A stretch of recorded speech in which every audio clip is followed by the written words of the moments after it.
గత ప్రభుత్వము నిరుద్యోగులకు మరియు పట్టభద్రులకు చేసినటువంటి అన్యాయాన్ని తెలంగాణ బీసీ గ్రాడ్యుయేట్స్ ఫోరం తీవ్రంగా ఖండిస్తూ, అదేవిధంగా ప్రస్తుతం ఉన్నటువంటి ప్రభుత్వం కూడా అదే మాదిరిగా అవలంబిస్తూ మరి నిరుద్యోగ యువకులను తప్పుదోవ పట్టించే విధంగా, వారిని ఎదుగుదలను అడ్డుకునే విధంగా చేస్తున్న ప్రయత్నాన్ని మేము తీవ్రంగా ఖండిస్తూ, మరి రాష్ట్ర కేంద్ర ప్రభుత్వాలు నిరుద్యోగులకు జాబ్ క్యాలెండర్ను వెంటనే విడుదల చేయాలని డిమాండ్ చేస్తున్నాము.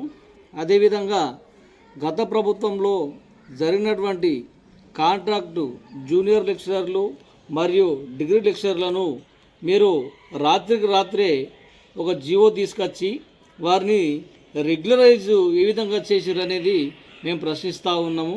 మరి దానికి ప్రస్తుత ప్రభుత్వం కూడా నిమ్మకు నిరంతరంటూ ఉండడము అదొక గమనార్హంగా ఉండడం జరుగుతూ ఉన్నది.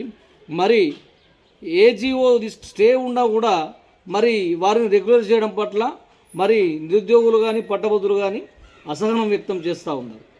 మరి కేవలం రోస్టర్ కేల్ ప్రకారం వాళ్ళని చేయకుండా డైరెక్ట్ రెగ్యులర్ చేయడం మరి ఏ విధంగా సాధ్యమవుతుంది?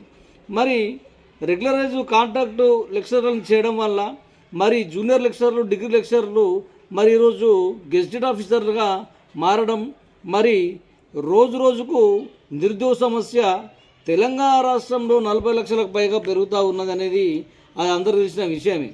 మరి దాన్ని మరి రాష్ట్ర ప్రభుత్వము ఇప్పుడున్నటువంటి ప్రభుత్వము మరి ఖచ్చితంగా పారదర్శకంగా నియామకాలు చేపట్టాలి. మరి గత ప్రభుత్వంలో జరిగినటువంటి అవకతవకల మీద మరి ఇప్పుడున్నటువంటి ప్రభుత్వము వెంటనే అప్పుడు జరిగినటువంటి కాంట్రాక్టు వాళ్ళని ఉపాధ్యాయులని నిరుద్యోగ ఉన్నటువంటి ఇప్పుడు ఉన్నటువంటి టీఎస్పీఎస్సీ ద్వారా వారిని రిక్రూట్మెంట్ చేస్తూ మరి ఒక జీవో తీసుకురావాలి. ఆ యొక్క రెగ్యులరైజ్ చేసిన వాళ్ళని కాంట్రాక్టు లెక్చరర్లని వెంటనే తొలగిస్తూ మరి కొంతమంది ఫేక్ సర్టిఫికేట్స్ తీసుకొచ్చారు. మరి అవి కూడా వాటి మీద కూడా కఠిన చర్యలు తీసుకోవాలి. మరి నిరుద్యోగ యువకుల కోసం మరి ఒక జాబ్ క్యాలెండర్ని రిలీజ్ చేయకుండా మరి రోజు రోజుకు నిరుద్యోగ సమస్య పెరుగుతూ ఉన్నది. మరి వాళ్ళు రేపు రోడ్ల మీదకి రాకుండా చూసుకునే బాధ్యత ఇప్పుడు రాష్ట్ర ప్రభుత్వానికి ఉన్నది, కేంద్ర ప్రభుత్వానికి ఉన్నది. మరి తెలంగాణ బీసీ ఫోరం నుంచి మేము డిమాండ్ చేస్తూనే ఉన్నాం ఏంటంటే, వెంటనే ఏదైతే కాంట్రాక్టు లెక్చరర్లు జూనియర్ లెక్చరర్ కావచ్చు, డిగ్రీ లెక్చరర్ కావచ్చు, ఇంకా గురుకుల లెక్చరర్లు కావచ్చు, రెగ్యులరైజ్ చేసిన వారిని మళ్ళీ వెంటనే యథావిధి స్థాయి తీసుకొచ్చి పారదర్శకంగా 4000 పోస్టులని మీరు రాత్రి క్రమదిగ్బద్ధిగా చేయడం పట్ల మేము తీవ్రంగా ఖండిస్తూ ఉన్నాము. దాదాపు 40 లక్షల మంది రోడ్ల మీకు వచ్చే విధంగా చేసే పరిస్థితుల్లో ప్రభుత్వాలు చేస్తూ ఉన్నాయి. మరి ఎగ్జామినేషన్ కంపల్సరీ మ్యాండేటరీ కాబట్టి ఎగ్జామినేషన్ పెట్టి రోస్టర్ స్కిల్స్ ప్రకారం ఇచ్చినట్లయితే ఎవరి రిజర్వేషన్లు వారి సమస్య ప్రకారం వాళ్ళకు వస్తాయి. మరి అది పక్కట్టేసి కేవలం అగ్రవర్ణాల కోసం ఈరోజు కాంట్రాక్ట్ లెక్చరర్ని గత ప్రభుత్వం రిజర్వ్ చేయడం జరిగింది.